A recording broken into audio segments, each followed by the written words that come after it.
All right, so let's go ahead and get started. So go ahead. It's kind of more open. Obviously, we don't want people talking over each other, but go ahead and go off mute whenever you want. We're just going to open it up to questions you have. I want to try and keep the questions to the stuff that we've covered. If those questions kind of die out and you want to ask something on something else or something that maybe you worked ahead a little bit, that's fine. But I do want to try and keep it to the stuff that we're kind of currently working on. And then we will do about halfway through or about after we do kind of a open question session, we'll do a just kind of feeling it out. We'll do like a little quiz that I set up. Again, I tried to set it up in Zoom. I did set it up in Zoom, but I can't for the life of me figure out how to get it on this meeting. I like Googled it, I asked AI, like for whatever reason, it just won't show up when I do a meeting. And so that's frustrating. But I'll do something verbal or something, and we'll do like a little quiz game, and we'll pick a couple winners for a giveaway that we're gonna do today. And so yeah, with that said, I'm having a sun kissed. I forgot my beer, and then these are the best chips of all time. Mango habanero Hawaiian. They don't sell them anywhere, but I'm having chips. So sorry if you hear crunching.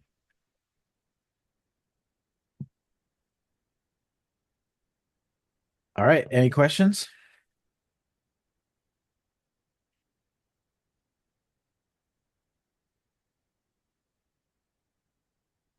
And if we Yeah, have like, yeah. this is Mike Koff. I have a question. Hey, Mike. So it was on the magnetic portion, Okay. and the question was when accelerating on a heading north, the magnetic compass will, you had A, lag behind the turn, B, lead the turn, C, show the turn to the east, or momentarily indicate a turn to the west. Indeed, that's the correct answer. Why does it momentarily go to the west? So what was the question again? Just Okay, I'll give it to you make again. sure I have the right one. Yeah, the question was it's section 5 of the magnetic portion. Question number 9. When accelerating on a heading north, the magnetic compass will. So wait, hold on. I'm not seeing this question in our quiz. Are you talking about the magnetic compass quiz in the lesson in the course? Well, I printed out Oh, the PDFs. the PDF. Oh, okay. Let me pull that up. Sorry, I just want to make sure I'm following. Yeah, Okay, section 5, you said question 9. yeah, that one right there. Okay, when accelerating on a heading of north, the magnetic compass will. Okay. Um, these are brand new, so there could be errors. And you're saying the answer is D? Yeah, double check that. Yeah, it says D. Hmm. I'm sure it's right. I'm just trying to understand why it's pulling or why it's going west.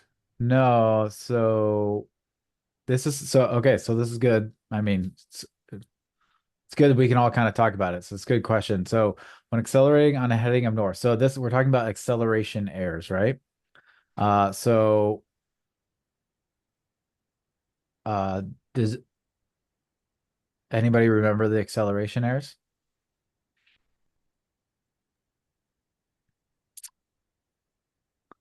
So I can pull this up here. Let me And can you guys see my screen? Yeah. Okay. Yeah, accelerate north, decelerate south. So it says if accelerating, the compass will dip towards the closest pole to the north. If decelerating, it'll dip to the farthest pole. There's no effect when decelerate, accelerate on a heading of north and south. So this question is in air. So this is wrong, and I apologize for that. These are brand new things that we made. So um yeah, That's okay. we That's missed okay that if one. I So was I apologize on that. yeah. Okay. Good enough. But I guess it's a good mental exercise. But yes, apologies. No? Glad you caught it. Okay, so magnetic compass, section 5, question 9 is wrong. So the answer would be what? The correct answer is none of these. Right? Right. Okay. All right, yeah, so we got a couple things added on that one. So yeah, the correct answer is it doesn't do anything because when you're going straight north or straight south, it's just going to dip in that same direction. So remember how the compass works? That float isn't going to Yeah. turn. So the card's not going to have a misreading.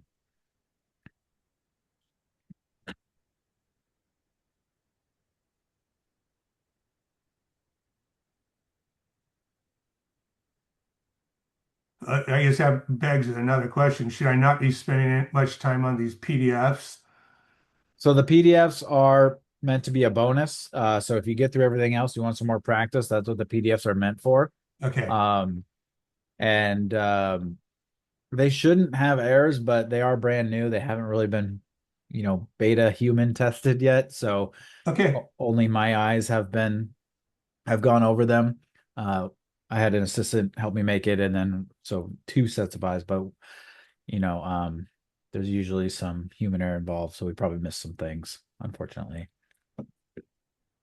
Just I like them because I can print them out and make notes on them and Right. yeah. That was kind of the idea because I know that there's people that like to print things out, and on some of these, like that was multiple choice, but I don't know if you saw on other ones, there were a little more interactive type questions, different style, break up the monotony of just multiple choice, although this section is all multiple choice. Yeah. Yeah. Cool. But Thank you. yep. Is anybody having any good snacks? Or with me?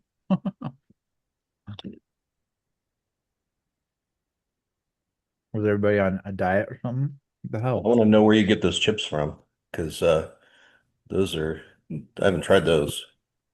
You've seen the Hawaiian ones, right? Oh, I'm familiar. I just haven't seen that variety. So these, like, there's a little market by our house in San Diego. And it's the only place in San Diego we can find these. You can find them in Hawaii, but in So San mine Diego, family. Yeah, yeah. okay. I think you What's can get them online too. what's the market called? I probably have friends that know it. Um, it's called the Marketplace in Bankers Hill. Bankers Hill. Yeah. Okay.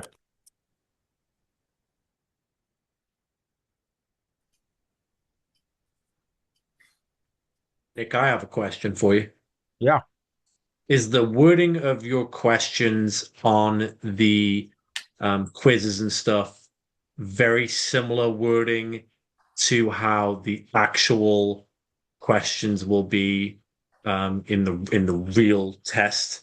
Yeah. I'm assuming it is, or is it because I know sometimes I got my real estate license several years ago, and some of the quiz questions that you got, the wording and the actual questions were really very different, and it was very tricky to kind of like understand like what you'd learned and what you were now being asked. So I'm assuming it's loosely or probably quite accurate based off of the real life questions. So the goal is the FAA doesn't publish the questions. Right. Even if there's some test preps, places that sell test prep that kind of make it seem like Yeah. they have the exact questions. Um, Right. but that's technically illegal. But Right. in the age of the internet, we've done a pretty good job of like, kind of knowing what the FAA is asking. Yeah. But where you get the differences is in the way they exactly use, what different little words here and there. So one of the biggest Yeah. things of feedback you'll hear from people on like Facebook groups or whatever, and this goes for any ground school they use or test prep they use, they'll say, yeah, I got this score and questions were on the same subjects that I studied, but they were worded differently. And the FAA has kind of, I think that's their way of kind of making sure that people aren't completely memorizing these questions Right. that are found on the internet. So that's another just one reason to just understand the fundamental principles behind what it's asking, because no matter what words they use, right, you'll be able to be ready for it. But the goal is to match it as closely as possible. Okay, cool. Thank you. And then, Yep. hey, I'm still not getting your emails for the links. I don't know what's going on there. I get all your other like promotional emails and stuff and marketing, but like the link for Zoom, I didn't get one for today. I had to go on the Facebook. It's no problem. I'll just go on the Facebook, but it's Really? not coming Okay. through. I don't know if anyone else having that same problem. I'm getting it, no problem. Hmm. Yeah, that's so weird. I Maybe checked the junk, spam, and all that stuff. No bueno. maybe you don't I maybe you don't have his email typed in right in the mailing list. Well, he's No, saying you see, the funny he's thing is I getting my got the other first one. ones. Yeah. I got the original one. The very Yeah. first one, and the second one I didn't get, That's and then I weird. didn't get today. So, no weird. Yeah, I'm not sure. Sorry. I have a question about the test as well, the final test. Yeah. Do we take that with you, or are we taking the final test with you, or are we taking that like with a government agency? We have to go sit down and like somewhere else Yeah, so take it. it's a testing center. So the FAA has contracted PSI testing to do their testing, and they have a bunch of testing centers in every city. So we'll take you through that process of scheduling it and finding a testing center near you to Yeah, I was schedule. wondering if I should be scheduling it now. You can. I was gonna plan on doing it like kind of as a group, like halfway through. But Okay. you can if you want to. There's a couple confusing parts of doing it. Um, If we're gonna do it together, I'll just wait then. That's yeah, fine. yeah. And then but yeah, we'll do like practice tests um together as a group. Well, I mean, you guys will go home and do practice this on your own time, and then we'll like review them, do like test prep at the end here to get you ready for that. And then once you guys are all individually ready, scoring well, we'll provide the endorsements to you, and you'll have your thing scheduled. It's I kind of the reason why I don't want everybody to schedule it too soon is I want people to get an idea of if they're going to be on pace for it, right? You know what I mean? Like you can still cancel it, but I think you have like 72 hours or 48 hours where if up after that you can't you have to basically pay $175 no matter what. You can't cancel it anymore. So How often do they hold those? Are they, hold the I mean, are they regularly like once a week, maybe once a month? How is it? Oh, it's like at these testing centers, they have like it depends on the testing center, but they'll have like six computers and they do testing for different type of stuff, but It's all the time. Okay. it's all the time, like nine to Yeah. five, Monday through Friday. Okay, Yeah. cool. Nick, I got a question. And it was just going in regards to how the questions are read and answered. Hmm. I did go ahead a little because I didn't know how my weekend was going to be, so I Nice. started doing the homework. So what I thought the answer would have been to me, I went against it, and I went according to what I learned. So the question was in regards to it was actually in the alcohol and drugs section. So Okay. it said eight hours and you have to be below zero point 0.4 blood alcohol count, whatever that's in BAC. So the Point question zero four. Yeah. um, was somebody had a drink 10 hours ago and was at a BAC of zero point 0.3. Is that okay? And I thought, because of what I read, yeah, that was because it was more than 8 hours and it was less than zero point 0.4, but I was wrong. It said any influence was like a violation. Yeah. So So that's that what it was, like, tricky. And I was like, oh, is everything going to be tricky like this? there are some that are tricky like that for sure. Let me let me find Yeah, no problem. that question here. And it wasn't really about that question as much. It was just like the trickiness. Oh, And I was like, oh, okay. there's no way I feel like I could have got that right because I read it over and over and over. And it says, no, you have to be below zero point 0.4. And then it said, you can't have a drink within the last 8 hours. But the question was reading, he had one drink 10 hours ago and his BAC is point 0.3. So I don't know. Maybe I am wrong, but Let's see. I Well, thought technically that would have been okay. a lot of times we as students and test takers, we think we like to, especially with the FAA, everybody likes to just blame it on the FAA.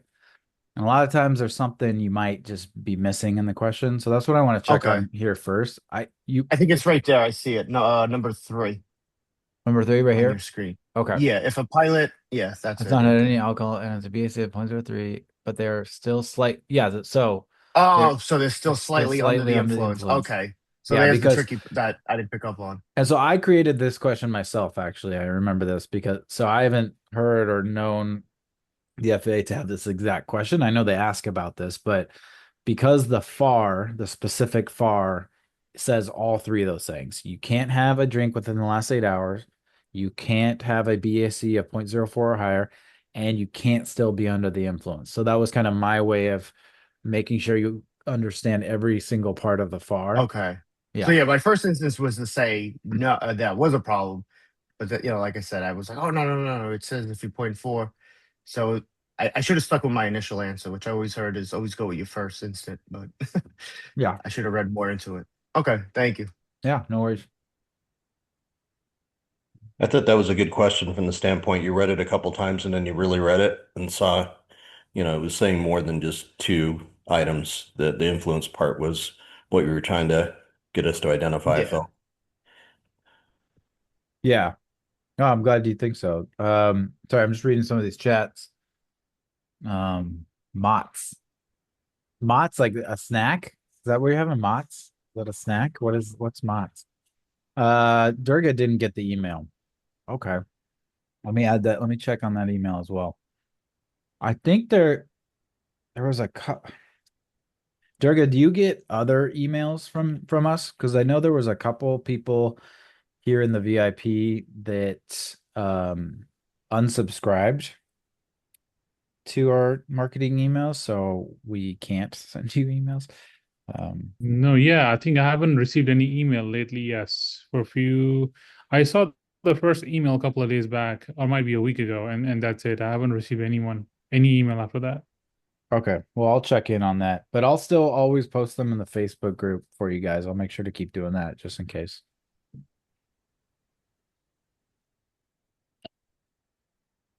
Hey Nick, do you have like any example about like the magnetic campus? So like for example, I'm flying in North Hemisphere.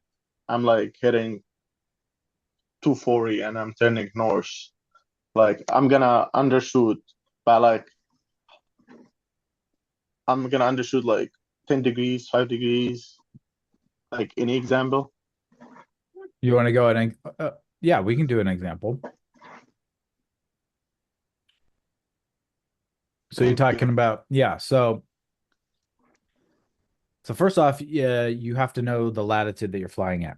So what latitude do you know what latitude you're at? No. Eh, Where So are like what city are you in? Seattle. Seattle?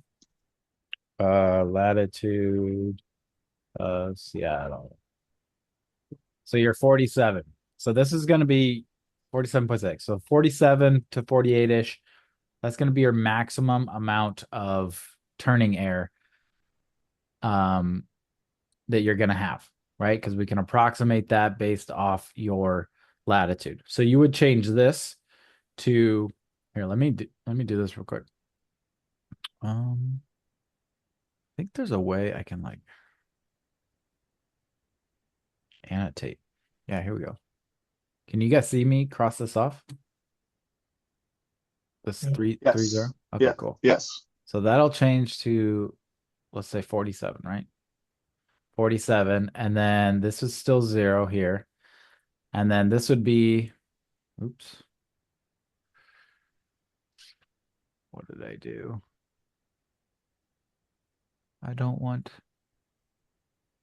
I don't want to draw a square.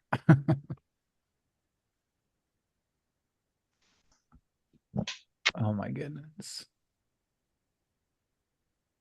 Come on. Why is Zoom so hard for me? How do we change the freaking? Oh my goodness. One moment. Anybody know how to get it off? Oh, here we go. All right. Draw a pen. Okay. All right. So then this is still 0. And so this would be like a third of the maximum. So a third of 47 is going to be about what, like 15, 16? And then this will be 2/3. So we can cross that off. And then this one will be about 2/3. So it'll be about maybe 31-ish. Oops. Sorry, it's really hard to do this with a mouse. That's a 3. Anyway, so you kind of that's so horrible. Anyway, so you got 47, 31, 15. And now the next thing it depends on, once you kind of build this in your head, and again, this is why compasses are really annoying. It's a lot to think about and deal with, right? You think of, okay, well, what's the final heading that you're turning to? So in your example, let's say you're turning to a final heading of 030. Okay. So then you would want to undershoot by 31. I can't draw with this thing. Um, but anyways, you'd want to undershoot by that value. Does that make sense? Can you explain that? You want to undershoot by 31? Yeah. So meaning okay, so if you want to turn to 030, you want to, and let's say you're turning, you're starting from the west. Okay, so here's our airplane. We're pointed to the west, right? And we want to turn this way to 030 here. Okay. Okay, so we're up in Seattle, so we have a latitude of 47, so that's going to be the maximum, but we only get the maximum when we roll out at due north. So we're rolling out at 030, so it's about 2/3 of the maximum. So it's 31. So we want to undershoot when we're turning to the north by 31 degrees. So instead of our compass waiting to roll out of our turn when our compass reads 030, we're going to do 31 degrees before that, or when our compass says like 359 or almost north, which is 31 degrees before that. When our compass reads north, that's when we want to roll out because our compass is lagging Okay. behind our actual heading. So if we roll out at north, once we roll out, our compass will fix itself and we'll actually see that we're at 030.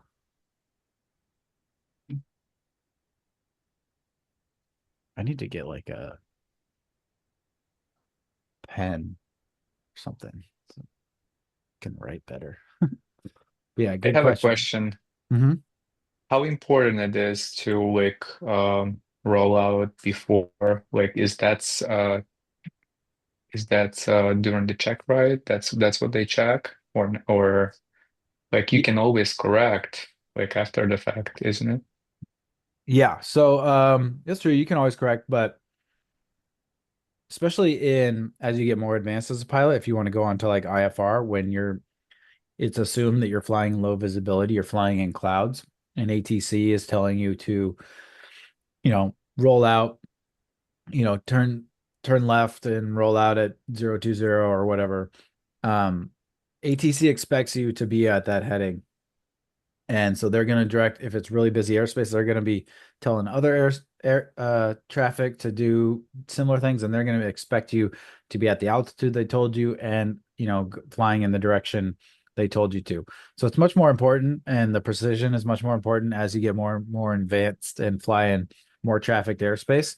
But they still want private pilots to do it on your check ride. So on your check ride, and during your flight lessons, your flight instructor will teach you to do turns to headings. They'll have you do it with a heading indicator. And so you can get the timing down of when you want to kind of roll out.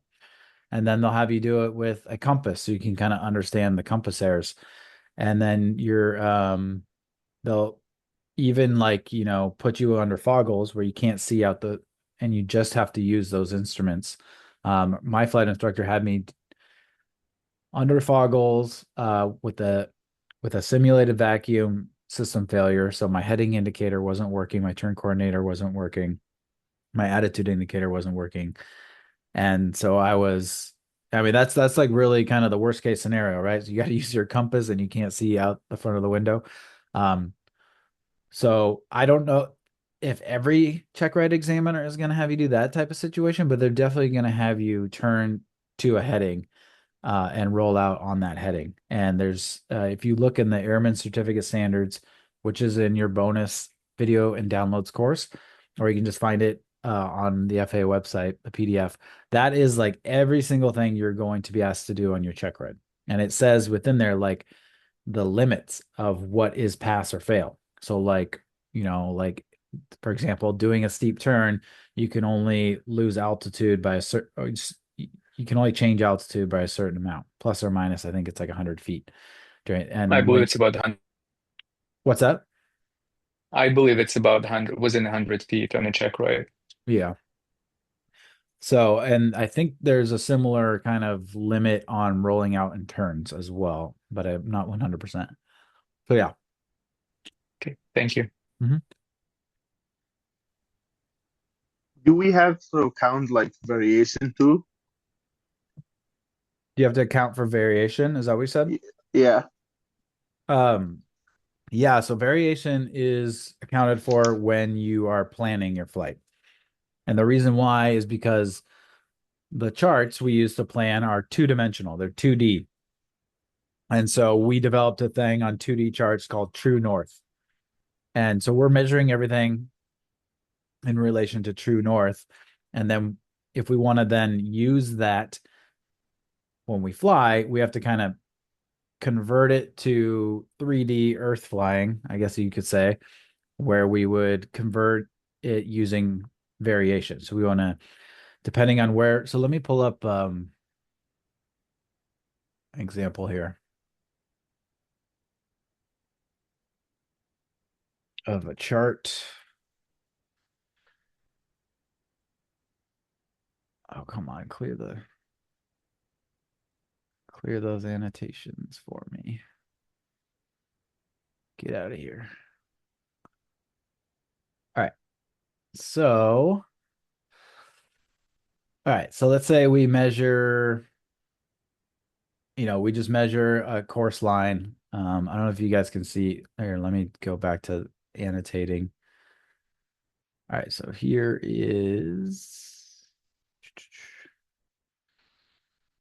let's say this is our course line. We measure it with our plotter tool. And, what is this like?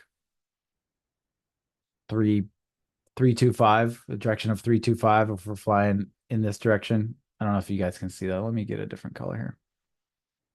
Hot pink, maybe. There we go. So let's say we're flying in that direction. We measure it's like 325 as measured on this two-dimensional map, right? Um, but if we want to then use it for flying, we have to convert it to something that our magnet works with. So that's going to be where these isogonic lines come in. And just so happens I zoomed right in on the top of one. It's this dashed magenta line here. So if we kind of zoom out a little bit, you can see it all the way through here. And we just want to look somewhere on to see the label. So here's the label. It says 11 degrees, 30 east. 11 degrees, 30 minutes east. So that's the same thing as saying 11 and a half degrees because the 30 minutes is out of 60. I'm not sure why they do that, but so it's 11 and a half degrees east of variation. So then we would take our true course and we would add the variation, and east variation is negative. That we remember that by east is least, and we're going to go through all this in future lessons. So don't worry about like getting this right now. But so we would take this, let's say we measured 325 degrees for our true course. We would then add this negative 11.5. So that's the same thing as subtracting 11.5. So that gives us what, like 314 degrees, 313.5 degrees. That would be our magnetic course. And that's what we would use when we fly. I mean, technically, we would also want to convert that to headings using the known winds, but that would be something we could use during flying. So that's when variation comes into play, when you're planning your flights and your routes and you want to get it to something that you can use on your heading indicator.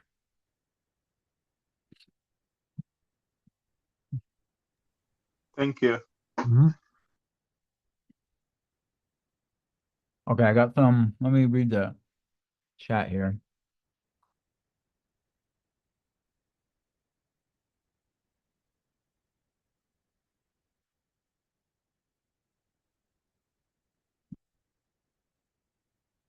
Always pick the most conservative answer. Uh, I would say if you're totally stumped otherwise, the conservative answer in terms of safety is a good guess, but I wouldn't just say always pick the most conservative answer. I think if you don't know, this is the tool that you had in your our finalized session. Fly glass cockpit, yeah. Would you recommend Gillespie Field to learn to fly out of, or would Palomar Brown be better options for learning? So this is a local San Diego question from Kat. I don't think it much so matters as the airport, although I think Brown is what class it's uncontrolled and Gillespie Field is class Delta, right?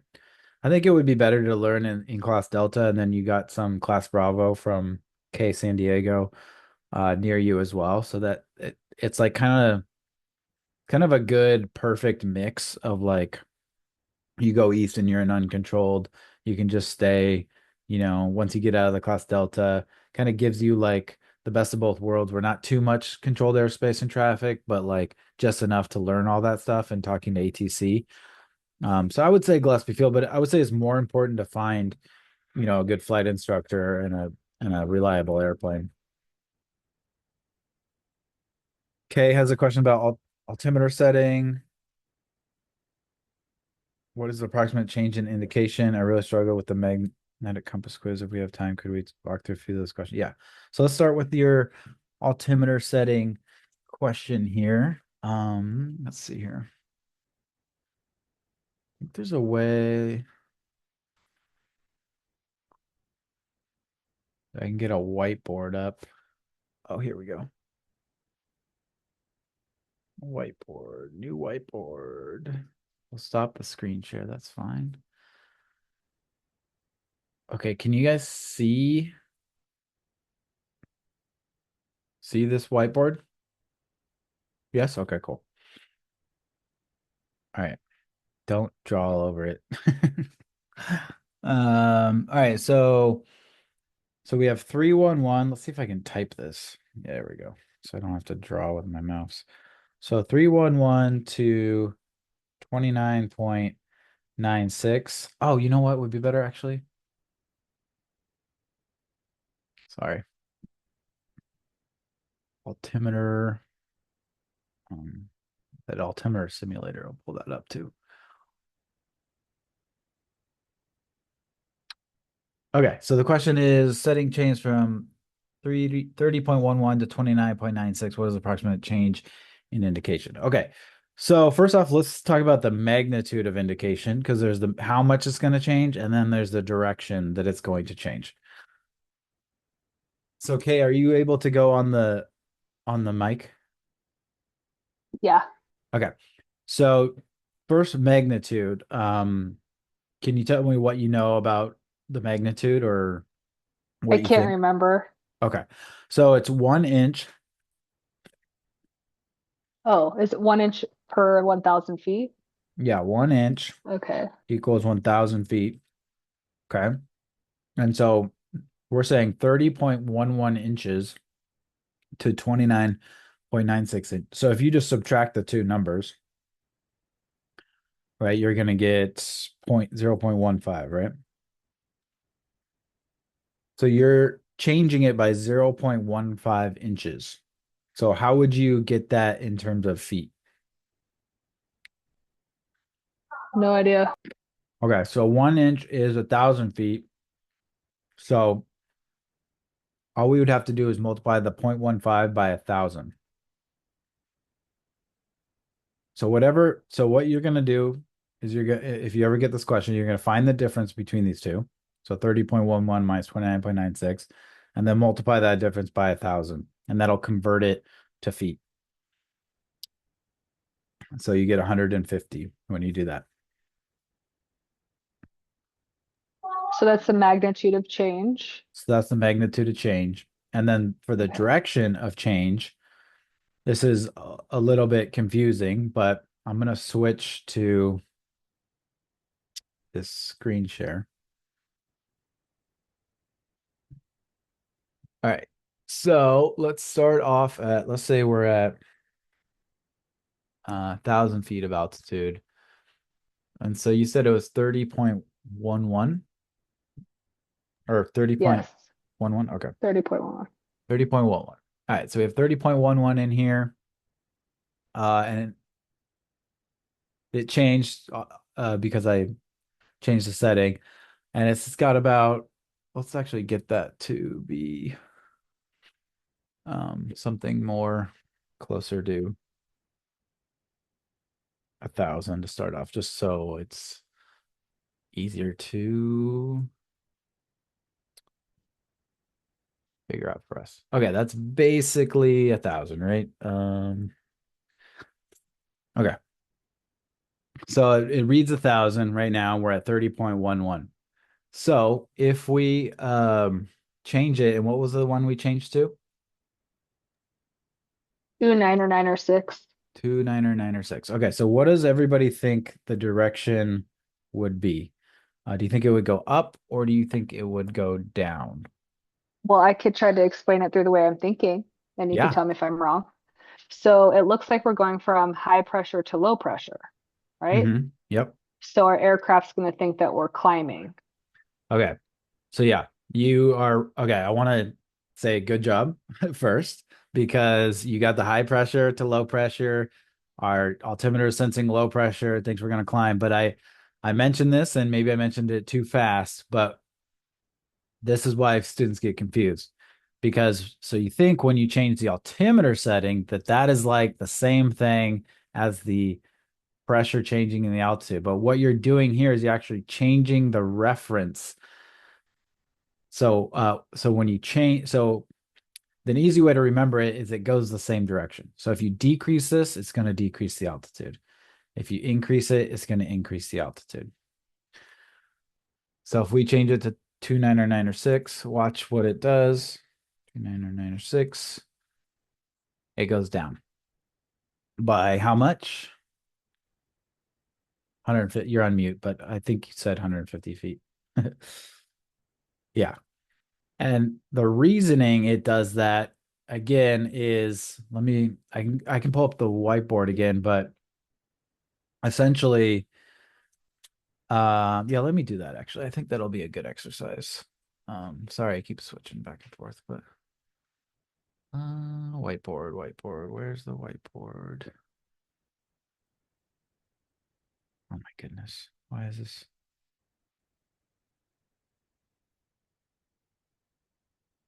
All right, stop sharing. There we go. Okay. All right, whiteboard. We're back on the whiteboard. Okay. So at 30.11, that was our altimeter setting, but we were at 1,000 feet of altitude, right? So this what the altimeter inside is doing, remember that wafer, it's measuring the difference between what we put as the reference pressure to what it's sensing outside. So what it's sensing outside is whatever the pressure is at 1,000 feet. So let's just say it's 28.92 degrees or inches of mercury, right? So it's measuring this difference. So this difference, again, this is our pressure setting, and this the 30.11, and then the actual static pressure that it's reading is 28.92. So that's a difference of 1.19 inches of mercury. Okay, it's measuring that difference and converting that to an altitude. And again, these numbers aren't perfect. I'm just kind of coming up with them on the fly. Then we change the altimeter setting. We changed 30.11 to 29.96. And now our altimeter is comparing 29.96 to 28.92. And that difference is what? Only 1.04. And it multiplies that by 1,000, and it converts that to an altitude. So that's like 1,000 and 1,004. And then this one up here, it multiplied by 1,000 to convert to an altitude and got 1,190. So you can see the altitude went down when we changed it from 30.11 to 29.96. And it's because we just changed this reference pressure that it's comparing the actual pressure that we're measuring it to. If that doesn't make sense, just remember that when you change the pressure setting, if you change it up, the altitude on your altimeter is going to go up. If you change it down, the altitude on your altimeter is going to change down. And if you remember that, and then you remember that that relationship is different than how pressure and altitude relate in the atmosphere, then you should be good. But hopefully this made sense here as well. Okay, so I was writing notes, so I don't know if you said this. Where are you getting the 289 or 2 I when you're just comparing it? I just came up with that as an example, Okay. but that would be what, let's say you're flying at 1,000 feet. That's what your altimeter is actually sensing as the static pressure, and that's not going to change when you change your altimeter setting. But what changes is the difference between the two. Is And that because it's sensing what's really going on outside versus the wafer, which is sealed Mhm. at 299 or 2? Yeah, and so that what's sealed in there, right? When we take off and we just have it at 299 or 2, we're telling the altimeter, okay, like what's in the wafer is 2,992. But when that changes, when the actual pressure in our air changes at sea level, we need to update the pressure setting. And we're basically saying, so let's say, okay, let's go back to this example. At 30.11, that was what we had in there. And that's when we're saying, hey, what's in the wafer is at 30.11 because that's the sea level pressure. And that's what we want the wafer to be. The wafer isn't always 29.92. It's acting as sea level, everything. So it changes depending on what sea level is, as long as we change the altimeter setting. So then the pressure at sea level changes, and ATC says, hey, it's now 29.9 or 6. So we're like, oh, hey, altimeter, now assume that inside your wafer is 29.96. Does that make sense? Yes, for today, but I go back and forth without understanding this and then losing it. So Yeah. hopefully it sticks this time. It's confusing, so don't beat yourself up over it. Thank you. Mm-hmm. Okay, so we can do a couple of the magnetic compass ones, but I want to stop and I want to do um a little quiz, and because that has a couple magnetic questions in it. Um, so let's see, because I can't let me try one more time to get the quiz up here. Yeah, I just don't know where it is. All right. So I'm just gonna read off these quiz. Um, Let me pull this up here. Um, okay.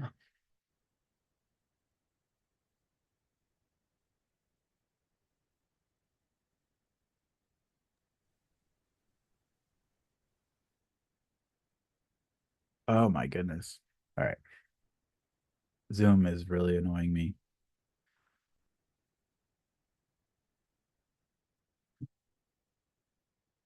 Okay, screw it. All right, I'm just gonna come up with my own. Oh, here we go. All right, let me share this up here. We'll share that. Just have this up here. Doesn't matter. You don't need to see what's up there because I'm going to talk this, but you guys can see the VIP homework screen. I just want to make sure you guys can't see the questions I'm asking you. Yep. Okay, cool. All right, so how we're going to do this is we're going to I'm going to ask a question and I'm going to ask 10 questions. And I'm going to watch the chat while I do this. And whoever answers the question first in the chat will get a point. And then whoever has the most points after 10 questions is going to win our giveaway. Okay?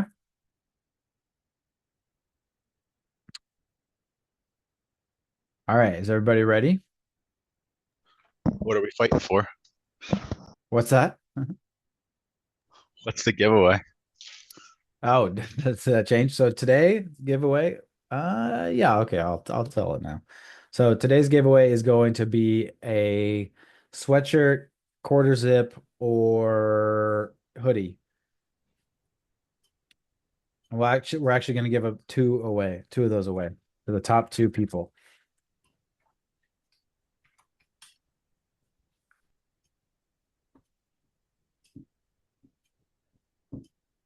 And you can choose your color and everything like that. Okay. All right. I'm assuming everybody's ready. All right. First question. Flying at night with an aircraft that uses fuses requires what? A, that your aircraft also has circuit breakers. B, that you need 3 sets of replacement fuses. Or C, that you can only fly within the pattern of an airport.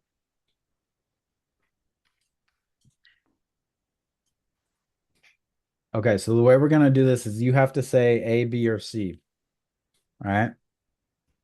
All right, so Sharon was number 1. Good work. All right, I'm going to take some notes. All right, good job. Looks like you guys mostly, yeah, you guys all got it right. So good job there. All right, second question. What air does a pitot probe collect? Is it A, ram or pitot air, B, static air, or C, both ram or pitot air and static air?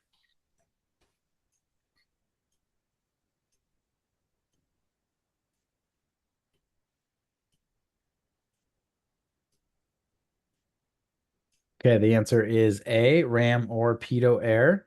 And so that was Manish. And if I say your guys' name wrong, please correct me. I apologize. Okay. All right. So yeah, it's ram or pitot air in a pitot probe. If it was a pitot-static probe, then you'd get both the ram or pitot air. It's the same thing. Sometimes they call it ram, sometimes they call it pitot air. You get that and you'd get static air. That's in a pitot-static probe, but this is just a pitot probe. So it's kind of a tough one. All right. Third question. On a standard day, how much does the pressure drop in inches of mercury with each 1,000 feet of altitude gain? Is it A, 0.1 inches of mercury, B, 1 inch of mercury, or C, 100 inches of mercury?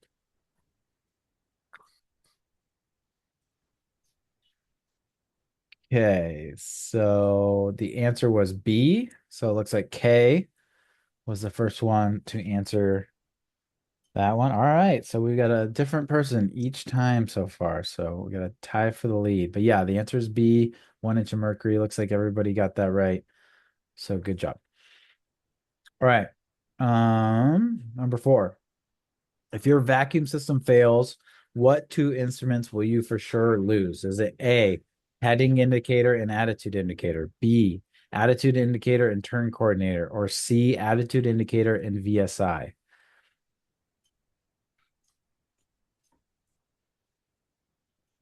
The answer was A, and it looks like it was K again. Ooh, K is hot on the buttons. Nice work. All right, so it looks like everyone got A, I think, or we got a couple that said C. So yeah, the vacuum system, those instruments are heading indicator, attitude indicator, and then sometimes the turn coordinator. Sometimes the turn coordinator is electrically powered, but those are kind of all the instruments that need a gyro, like a gyroscope in it. They're gyroscopically powered. So, yeah, good job there. Okay, number 5. What is the magnetic compass error called that is caused by the magnetic field of objects and electronics in the aircraft? Is it A, variation, B, magnetic dip, or D or C, deviation?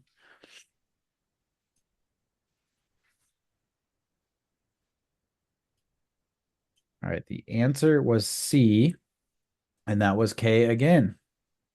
The answer was C, deviation. Nice work, K. So yeah, deviation, again, remember all the electronics and metals inside the aircraft, they have their own little magnetic field, and that causes a small amount of air. And you have that deviation card in your cockpit to kind of correct for that. Variation is the air caused by the difference, depending on where we are on Earth, the different strength and alignment of the magnetic field on Earth. And then magnetic dip is caused by when we turn or accelerate and the way the compass is made when it floats around in that kerosene. Okay. All right. Good job. All right. Someone needs to take Kay off her pedestal here. All right. Number 6. While on the ground at your airport, if you spin the altimeter setting knob until your altimeter reads the known elevation of your airport, what pressure will be in your pressure setting window? Is it A, the current pressure, B, the standard pressure, or C, the absolute pressure?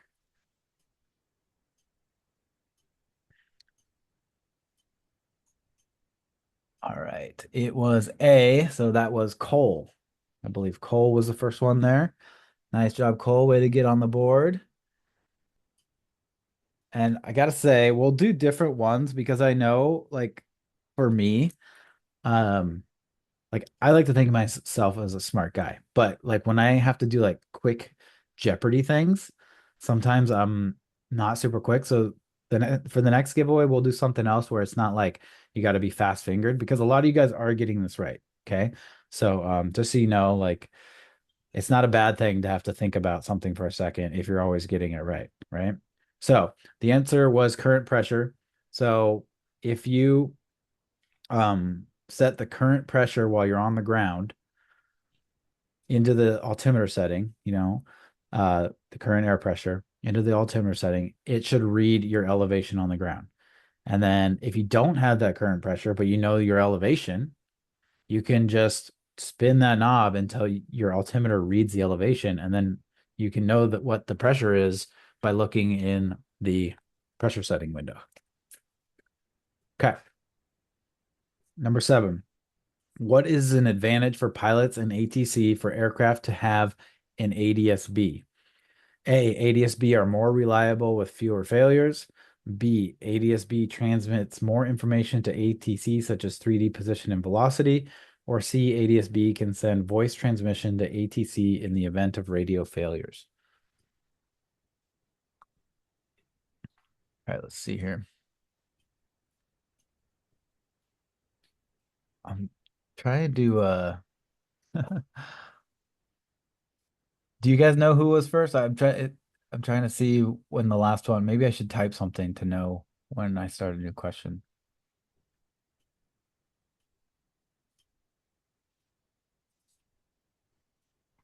Well, okay, you guys all said someone different. Okay, let me look back here. So the correct answer is B. And so the previous correct answer was A. So I want to say it was Durga then. Durga, was that your answer for this one, B?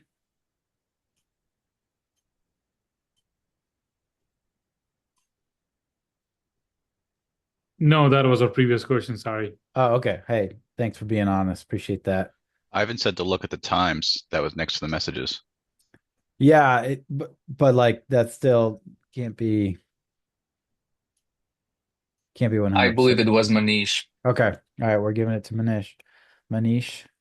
All right, that's 2 for Manish, 3 for Kay, 1 for Cole, and 1 for Sharon. We got 2 more here. Oh, 3 more. Okay, so yeah, there you go. David did a little divider for us. All right.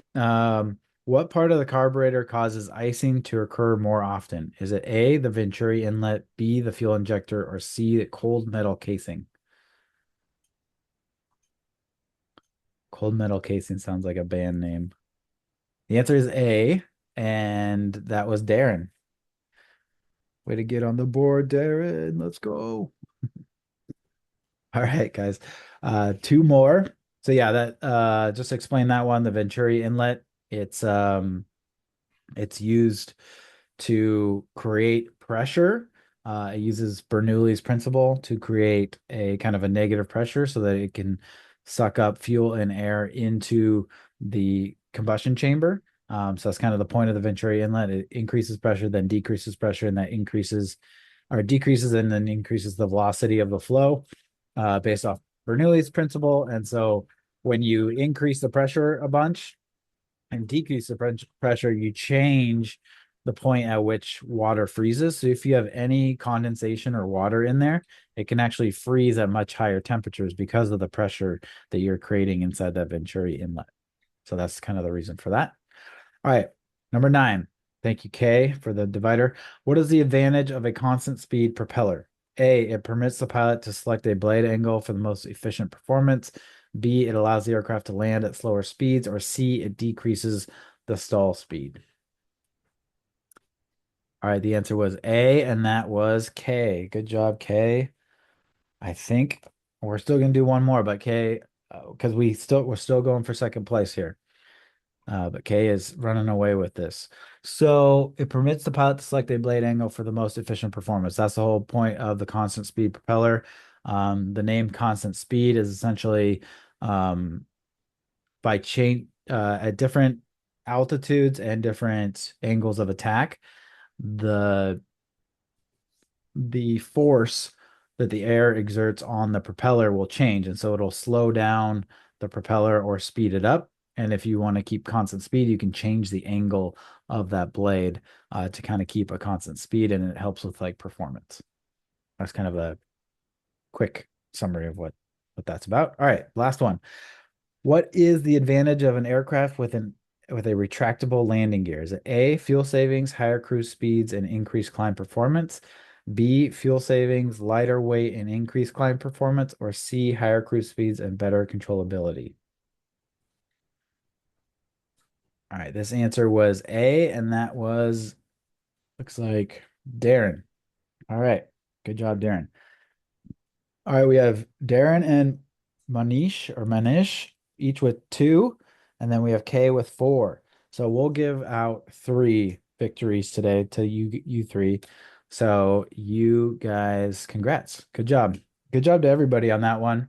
But yeah, to describe the last one, the retractable landing gear, when you pull it up and tuck it into the fuselage, you get rid of all that drag when they're out, right? So you're going to get fuel savings, you're going to get higher cruise airspeeds, and you're going to get increased climb performance. You're going to get all 3 of those things. You're not going to get lighter weight. It's heavier because you have to have servos, mechanisms, and things like that to pull it up. So you have to add more mechanisms to the aircraft. So it actually increases the weight, but it's a weight to drag kind of cost benefit analysis that they do with aircraft. And the bigger the aircraft, the better the savings of you get. That's why you don't always see them on smaller aircraft. Yeah, good job, everybody. So I will ask you guys which ones, what you guys want, but these are basically, you got this, you got different colors. So you got black, and then this will be stitched. It'll be like embroidered. Um, dark blue, dark red. You got all sorts of colors. You got classic gray, got a little tan action. And then we can pick your size. And then, so that's the hoodie, or we got like this quarter zip.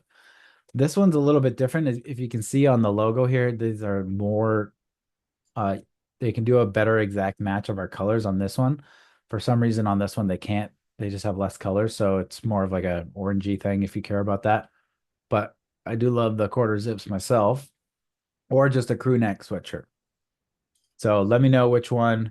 Peyton Manning would love that. Yeah. If you guys, yeah, just those 3. So Darren, Manish, and Kay, just let me know what size and which one you guys want. And then I will just send it to the same address I sent your books, unless you guys say otherwise. but congrats.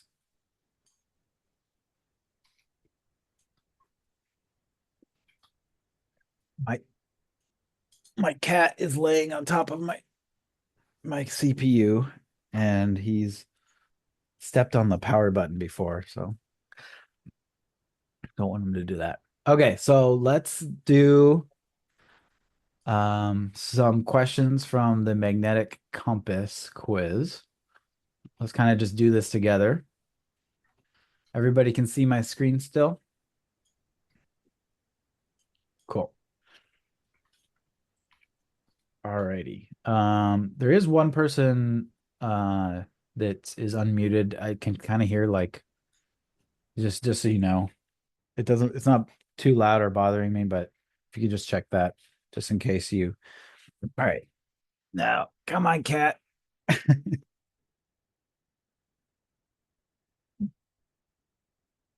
Getting dangerously close to my power button. All right. Let's take this quiz. He probably likes it because it's warm. All right. So what? Turning faster in the same direction. So that is exaggerated term. Hello? Hello. Yeah, we already finished the meeting, so Okay, thank you. I think that's my did you guys see my Facebook post? My cat, he did it. He turned off my computer. That's what they figured out. I called it. No, we didn't. I didn't see Facebook, but he just called it right away. Yeah. Oh my gosh. did you train him to do that? No. I should, yeah. Get out of meetings. Okay, so let me pull that back up. Apologies for that. If you guys were having a discussion, you can continue that. A good one.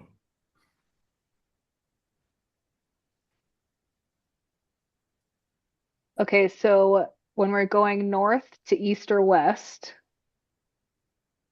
the magnetic compass will show opposite direction because it's searching for north. It kind of wants to point on north. Is that why? The way I remember is you already clear about unos and ands, right? So that is out of the equation, right? So all we're talking about now is when you are on a northern heading and you're turning east or west, that time the compass will show opposite. From north to east or west will be opposite. And when you are in southerly heading and you're turning east or west, the compass will be turning faster. So that is exaggerated. Hmm. So the three It things to always remember. wants to Unos, drag ands. itself back to the north. Okay. Okay.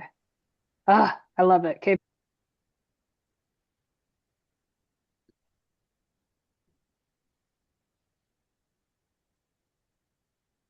I think the best is, when you go to a test center, just draw like, plus symbol, and then you can label unos, ands, and on east, so that ands happen only on easterly, westerly headings. And that's the way I remember. And unos happens only on northerly and southerly heading. And then regarding the third one, nos, you can just put NO on the top and SE on the bottom. Okay, that's amazing. I can draw it out and so everybody can see it. Is there a way I Yes, can draw please. it I out? would love that. Make sure I Yeah. did it right. Here, let me Yes, please. Thank you. can you write on this whiteboard? Yes. So like draw this, right? When you go to the exam center, you can put, oh man, you can type here like, maybe. Yeah, So now you feel my pain. yeah. So this is your south, this is your west, and this is your east, right? Just put like this, and then we remember easterly, westerly heading. I mean, yeah, this error is ANDS, ANDS. So this error happens only on easterly and westerly heading. So if the question says on northerly and southerly heading, there's no acceleration or deceleration errors. And then UNOS, UNOS, this happens only on north and south, right? So accelerate north and decelerate south, right? We got that. And then the third one that I was talking about was you can put NO here and SE here. Meaning, if you are going away from north, you can draw this thing, and you can draw this. Believe me, I was scratching my head 100 times to do this upside down, reverse forward way, and this is how I figured it out. So we got unos and ands clear, and nose you can put as north. So when you're turning away from north, either east or west, the compass will show in opposite direction. NO, north opposite. And when you're southerly heading, you're turning east or west, the compass is going to show exaggerated heading. Or you can put same as SS. But Yeah. nose is a better to remember instead of NOSS. So I just put NSC. Oh, gotcha. Nose. I like that. Thank you so Nice. much. That's Yeah. very helpful. I love it. Did you come up with this or did you find this somewhere? I was just experimenting. I think I just multiple times repeating, and I got it.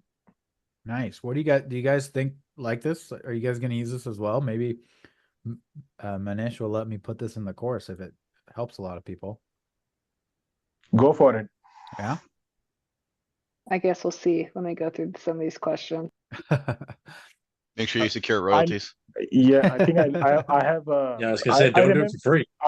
I remember a few things from. I think this one is from you, Nick, right? In your book, I saw regarding those airspace limitation. We can talk about it when the time comes. But these two things I'm writing every day on. Whenever I get up in the morning, these two things I'm writing on the paper so that I remember this. Yeah, and then as soon as you sit down for the test, just draw these two things out. Then you don't have to worry about remembering them for the rest of the test. You remember this one I'm talking about? This is from your book, Nick. Yeah, the airspace triangle, yeah. Yeah, so this is also very helpful. You'll get 100% all the answers right.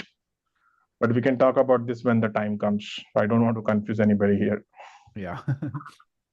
Cool. Thank you. All right, I'm gonna go back to the quiz real quick. But you guys can keep talking, but I'm gonna pull up the quiz.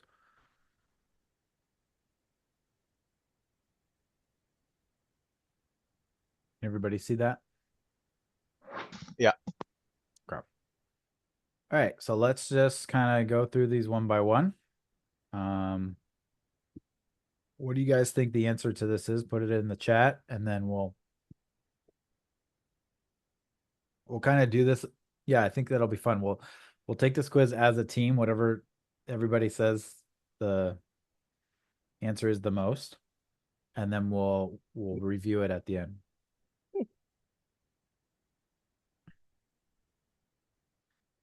The only one all right.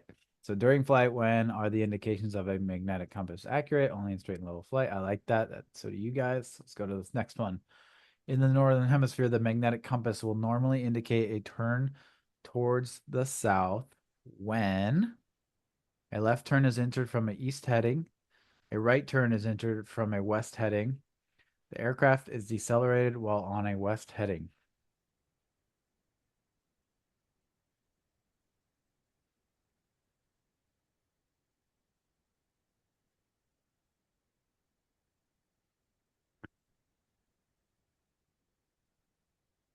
So we got a mix of A and C.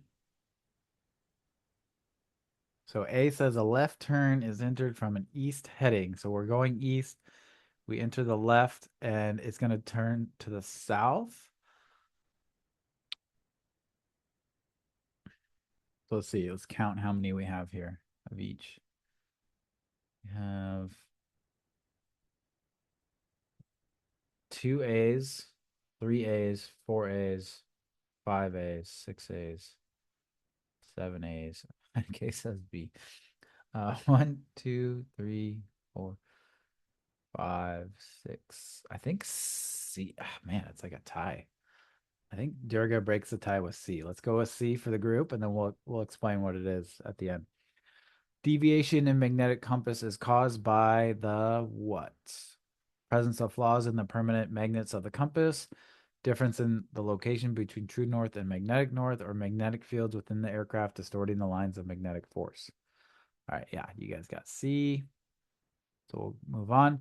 In the northern hemisphere, a magnetic compass will normally indicate initially a turn toward the west. So one of the things with test taking, and especially multiple choice test taking, is to understand when there's a new keyword. Like you really got to look at, sometimes you can just, if you start to look out for keywords, like the word initially to me really stands out in this question. Like that's a clue, right? So Northern Hemisphere normally indicate initially a turn towards the west if a left turn is entered from a north heading. We're on a north heading, we turn left. Okay, so it turns toward the, it would point in the opposite direction, or a right turn is entered from a north heading. So it would turn in the same direction because that would be west. Right turn would be west as well. Or an aircraft is accelerated while on a north heading. So everybody's saying, let's say 1, 2, 3, 4, 5, 4 Yeah, B's. if we draw out that cross thing, right, I mentioned, you'll get your answer. Right. So it's like, The answer B is the correct answer, looks like. okay, I'm just going with the group for now, but yeah, the group says B. Okay, in the northern hemisphere, a magnetic compass will normally indicate initially, again, you got that word initially, a turn towards the east if an aircraft is decelerated while on a south heading. An aircraft is accelerated while on a north heading. A left turn is entered from a north heading.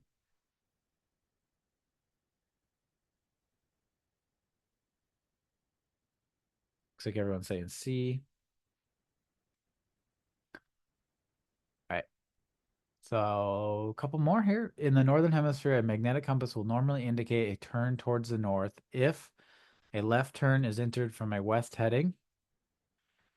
An aircraft is decelerated while on an east or west heading, or an aircraft is accelerated while on an east or west heading.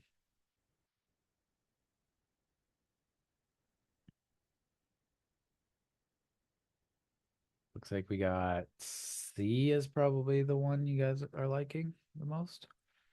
Okay, see how you guys do here at the end. Next one. Yeah, thanks, Cole.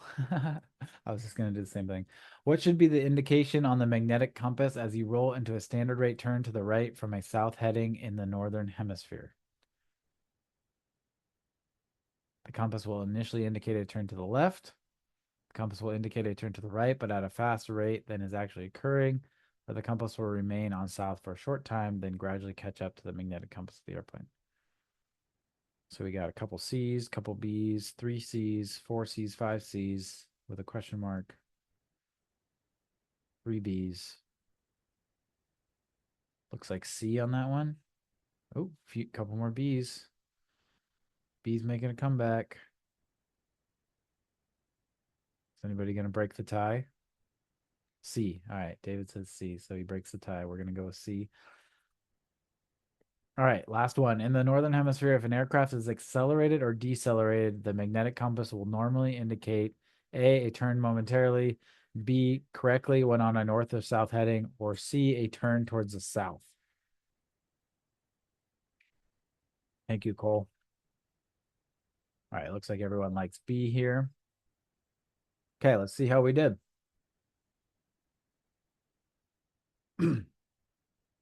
We got 87. Nice work, everybody. Okay, so during flight, when are the indications of a magnetic compass accurate? Only in straight and level unaccelerated flight. Are there any questions about that one? I think that one was pretty good for everybody, right?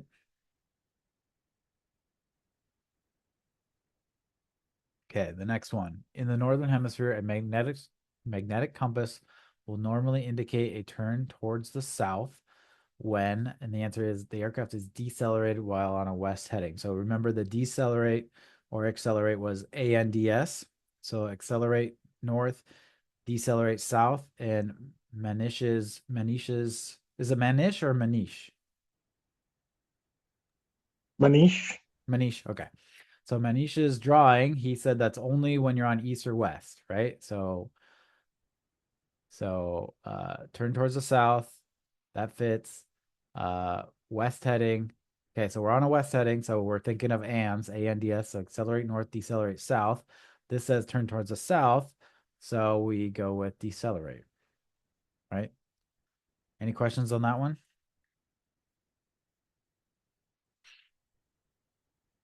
No? Okay. All right, third one. Deviation is magnetic compass. In magnetic compass is caused by, I think we all got this one right. It's the stuff inside the aircraft that has its own little magnetic field. Okay, next one. In the northern hemisphere, a magnetic compass will normally indicate initially a turn toward the west if a right turn is entered from a north heading. So we're on a north heading. When we turn to the right, I actually think I said this wrong when we were kind of going through it. A turn to the right would be like turning towards the east. I think I said turning towards the west, trying to set you guys up for failure. All right, so we're pointed north, turn to the right towards the east. Okay. So we're not on an east or west heading, so it's not ands. So it could be unos, but we're not, that's when we're turning to a north heading. So this is one where we're turning away from a north heading. And what happens in Manish's drawing? It was the nose. Remember, NO was at top in the north. So when we turn away from a north heading, it's NO, which is north opposite.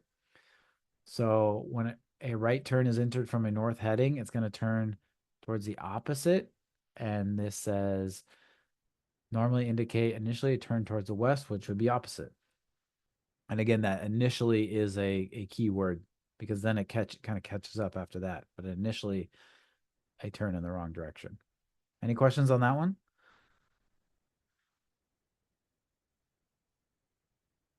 Yeah, we'll put that in the Facebook group for sure.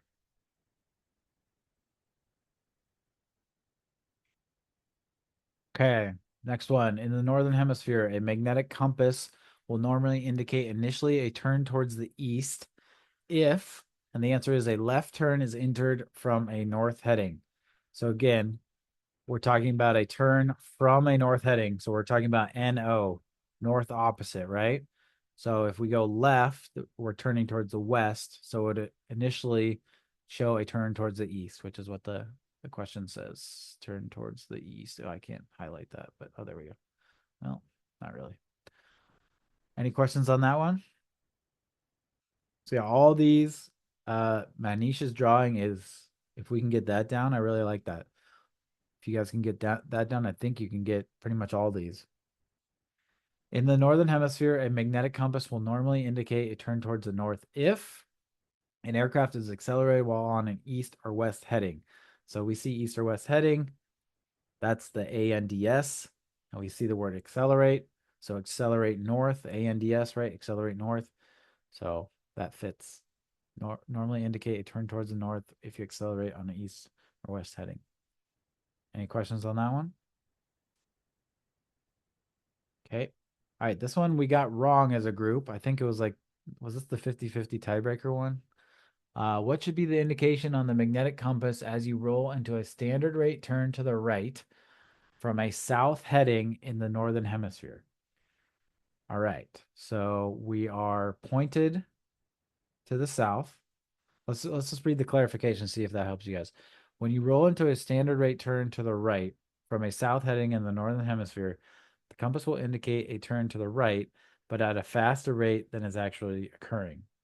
When on a southerly heading and a turn to the east or west is made, a magnetic compass leads ahead of actual heading. So if the final heading is exactly east or west, then no overshooting of the final heading is required. The lead shows up as a correct turn, but at a faster rate than is actually occurring.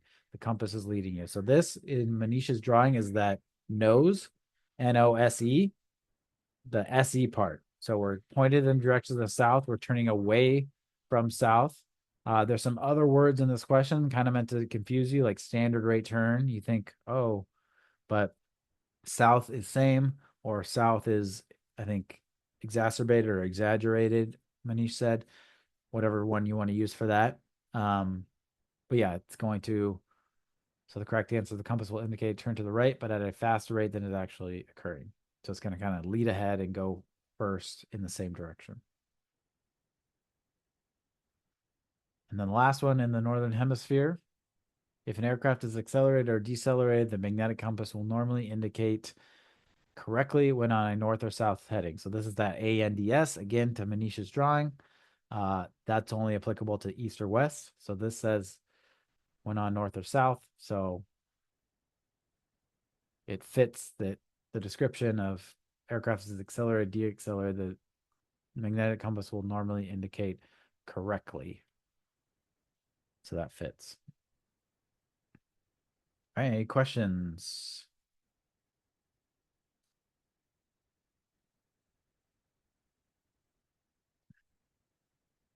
Nice job, Manish, on that drawing. I like that a lot. That kind of ties all three sections together in one drawing. Yeah. He gets a double double hoodie.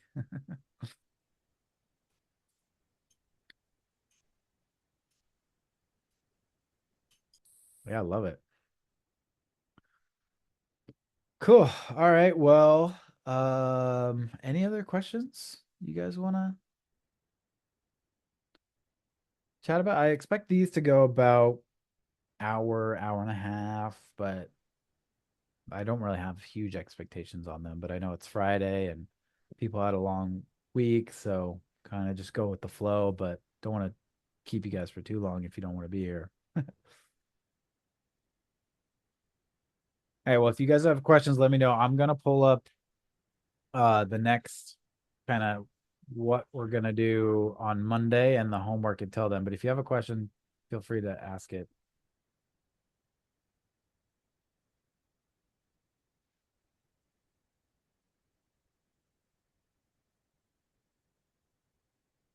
All right.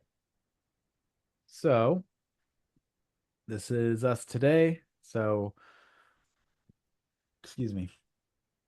So the homework is going to be quite a few lessons and quite a few quizzes. So all the quizzes for these lessons. And if we look at here, it's this whole section. So pilot certifications, qualifications, and regulations. It's a lot of kind of rote memorization stuff, remembering, the regulations, things like that, some definitions here. And they're not all super, like formation flight is really short. Pull this one up. So I think it's very manageable to be able to get through all of these over the weekend. So I'm not worried about this one too much for you guys.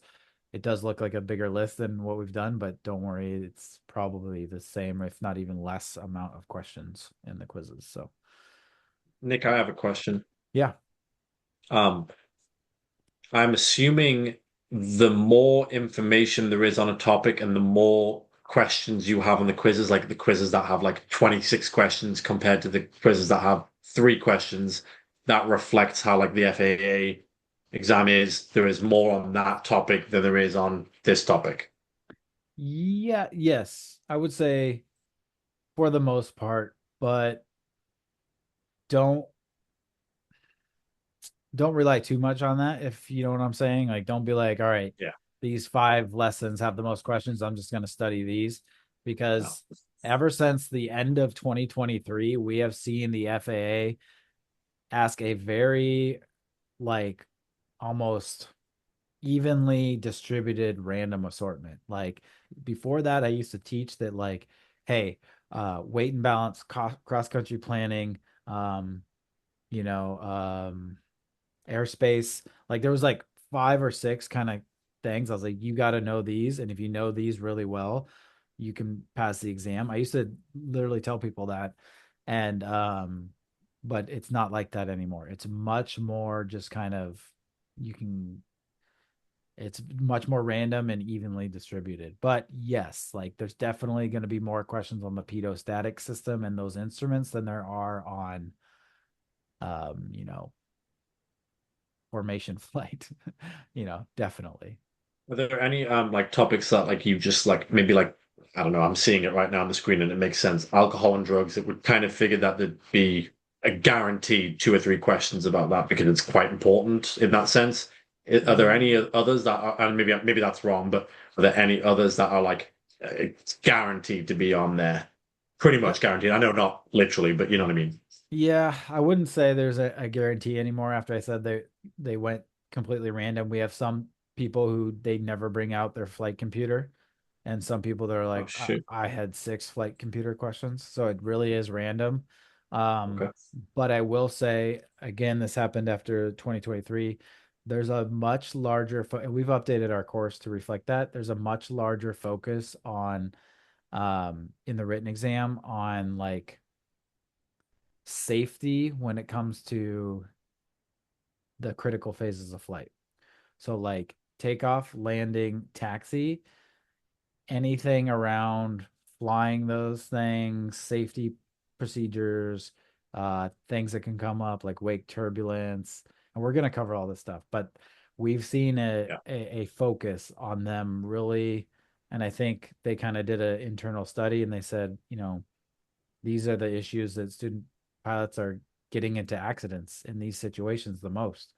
So we need to focus more on these things, make sure they understand the safety precautions and what can get them in trouble in these situations. Um, so there is a more of a focus on that, but again, it is super distributed and random. Appreciate it. Thank you. Yep. Do you have any tips for some of the rote memorization? Um, are flashcards available or? Yeah, so we have a digital flashcard thing on the computer. We also have like a PDF that you could download. It's in print if you wanted to. Um, it's not super elegant way. I came up with like 10 different formats to do that, and I just decided to I can't remember which one I left on, but it's not the most elegant way to print off. Like you got to print off like a ton of pages is kind of what I'm getting at. But we do have the digital one. Um, I mean, mnemonic devices also go into your bonus and downloads course. Let me pull that up actually. I know that's going to be probably the hardest thing from my perspective is some of the memorization pieces of this. Yeah, so what I want you guys to do is I want you to really focus on understanding again the how everything works. And then once we get to the test prep stuff and the practice test, then I want you guys to hit, you know, we'll do the practice test, we'll review those. We're going to review all the mnemonic devices to help you remember this stuff because Yeah. rote memorization does leave if we don't use it. So it just makes sense to kind of hammer the test prep stuff right before you guys do the test at the end, right? So if you don't remember like the rote memorization stuff, you know, the next week after you had the lesson, don't worry about it. We're going to go through it again and really go over mnemonic devices. We're going to have you do the practice tests. We'll do a practice test report and then have you redo those quizzes on the areas you got weak, and then the flash and just have you hammer the flashcards until it's just repetition at that point. You know what I mean? Yeah, I feel like I need to build some of my vocabulary as as revolves around all this because just a lot of terminology that's new and Yeah. how do I relate it and file it away in my brain?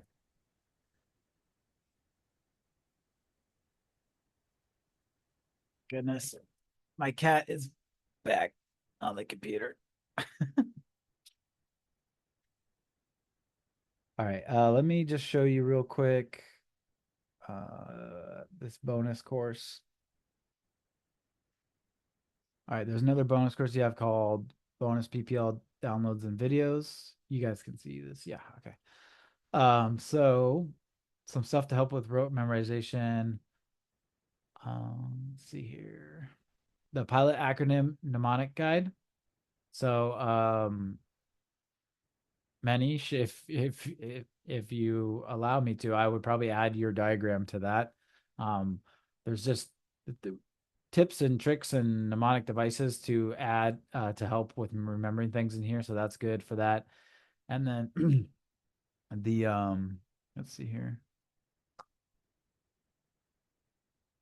Where are the right here, the flashcards if you want to print those off. Or you can click here to go to the bonus flashcards course, which is just it's digital, but you can just do, and it's just a random right now. We're working on categorizing all our questions so that you can like um see the different or you can choose like which category you want to be tested on and things like that. Show us your cat, bro. You see that? I'm kidding. Nice. Hi Sam, I see your cat too. Nice. Yeah, he's a funny guy. The cute cat. Yeah, thanks. Oh, we got another cat coming up. Oh, as a dog. I got a dog too. That's funny. I'm not. People are like, "Oh, you're a cat person." No, I'm an animal person. I love all animals. Same, If I same, had a same, bunch same. of animals, I would have them. But cats are kind of the easiest. Printed flashcards on Amazon. One, I mean, yeah, if you want something like, small flashcardy and physical, then yeah, that's definitely not a bad thing to. Oh, another orange cat. It's Nice. huge. Oh, wow. Holy crap. Yeah, he's like 17 pounds. Wow, nice.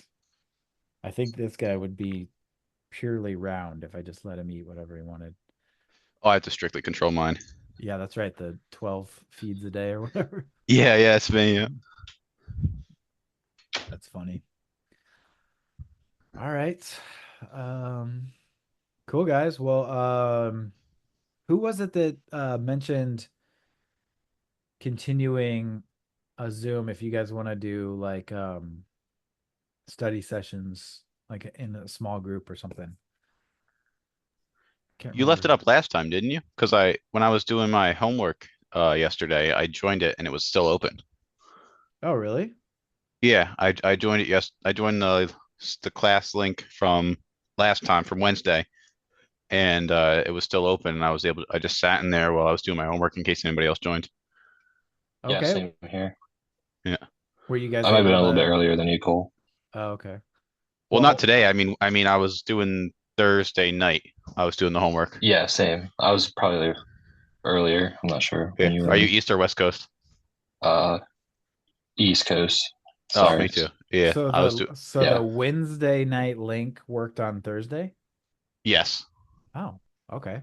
So yeah, maybe that just hop on the latest one. If you guys want to like schedule a little session, just hop on the latest link and sounds like that could work. Yeah. I pop in there whenever I'm doing my homework. Cool. Yeah, that's a good call.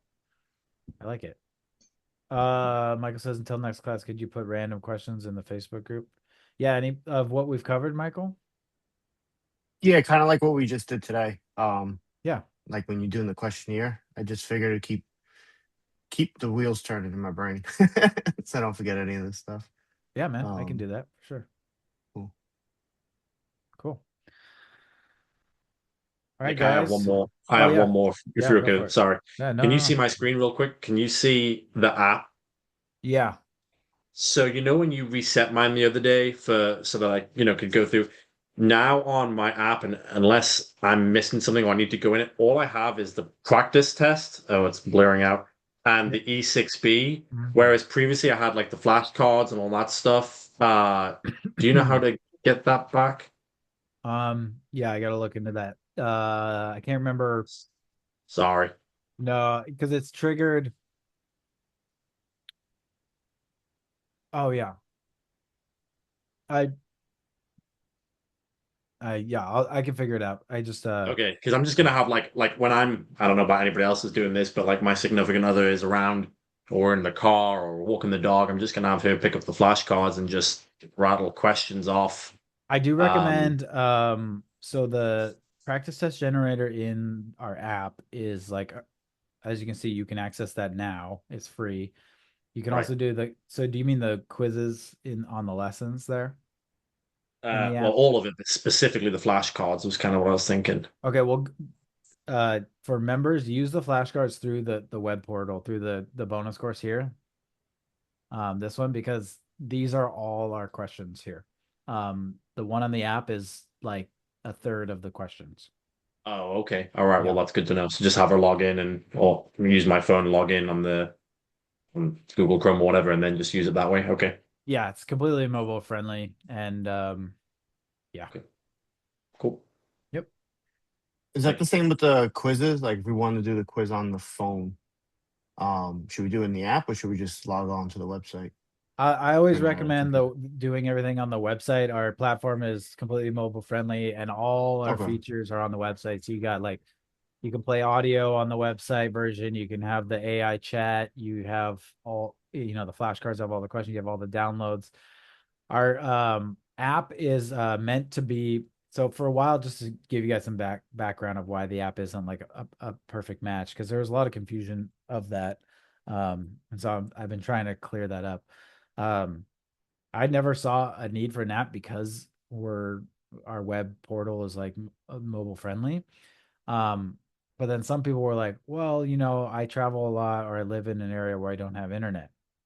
And so when someone said that, then I was like, oh, that's why an app would be good for like offline. So that's kind of the point of the app, is to be like a offline companion. So we're still so basically you can do the lessons in the app, and then there's a feature basically when you get back online where it syncs your progress with the online course. So the idea of that is like, let's say you go camping or you're on a long plane commercial flight and you don't have internet, you could bust out like 5 or 6 lessons, and then when you get back to internet, you sync it, and then all your progress is synced, and you could go back to the web portal, and then you would have your progress there. And then so right now, also offline, you could have like the quizzes and the written part of it. And right now we're working on an update to have so you have images as well on there, so that you can basically do everything offline. But basically what I'm saying is the point of that is for like if you're offline. Like that's when that's going to come into use. Otherwise, I'd recommend just using the web portal because that's going to have all your features. Does that make sense? Yeah, definitely. Cool.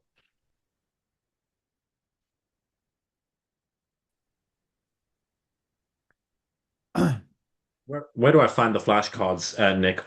Is it my courses? Yep. Okay, thank you. So there's a course that's just, so if I, There it is. yeah. So my course is flashcards right here. Thank you. Yep. Someone said, Darren, yours is also just 2 in the app. I'll look into that as well for you guys.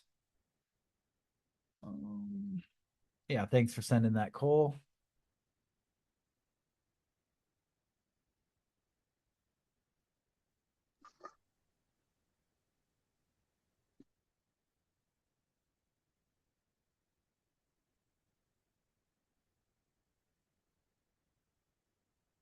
Manish, you did five takeoffs and landings in the pattern, gusting to 20. Was it a crosswind or was it head on? Did you have any crosswind? That's awesome, man. Some crosswind, but mostly headwind. Yeah. Do you know how much crosswind, or No, I didn't mess with that. was it Instructor was sitting next to me, so I said, okay, let's do one pattern and figure out if we are able to do it more or not. But the ATC was keep on reminding the gust every downwind. yeah, was it enough that you had to, use cross controls, or have you not done that yet in your training? I did cross controls, but only for today. It was only for the takeoff. Gotcha. Cool. Yeah, that's that was the hardest part for me, was crosswind landings. Right? I think it was the hardest thing for a lot of people. A little tough, but good job. Thanks. So I was able to download, when my cat turned off my computer, I was able to download it, like that recording. Hopefully it recorded the second session as well. So I'll patch them together. It might take a little bit longer to get the recording out, but hopefully. It did pop up saying it was recording. Oh, it did? It did say that. Oh, I, good. I'm 99% positive I heard that, but I could be Yeah. wrong. Okay, cool. On the upper right-hand corner, you can see it's recording. Oh yeah, right there. Yes, and it did as soon as you connected back. Sweet. All right, guys. Well, I'm gonna take off. Enjoy your Friday. Enjoy your weekends. Great work for anybody. Manish, sorry, Kay and Darren. Please send me an email or a text or whatever with the size and what kind of shirt you want and the color. And if you want to see a mock-up of it before you choose, I can send you a screenshot of that as well. But yeah, Great work. And next week I'm gonna have a beer. I'm gonna remember to have a beer. So if anyone wants to join me. All right, guys. Have a great weekend. Thanks for the patience with the cat nonsense.